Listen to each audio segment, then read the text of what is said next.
at that point, I was very close to the front of the orbiter, right by the cabin window, and I knew that my best pal was in there trying to help me out. And I could not stand to even think of looking at him because I felt so bad about the way this day was going, the way it turned out. Not like what we had thought about, but all the work he and I had put in.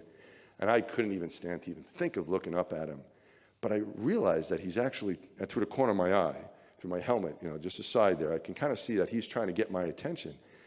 And I look up at him like this, and he's, you know, a little bit above me in the window, and he's just cracking up, smiling, and giving me the okay sign. And I'm like, is there another spacewalk going on out here?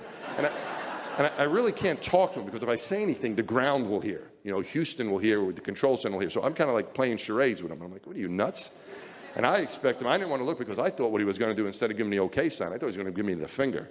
Because, you know, I'm thinking he's going to go down in the history book with me. So, but he's saying, no, we're okay.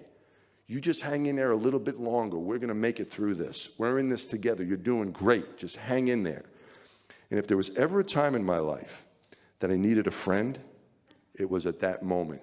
And there was my buddy, just like I saw in that movie, the camaraderie of those guys sticking together.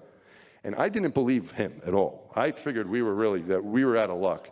But I said, at least if I'm going down with my best pal.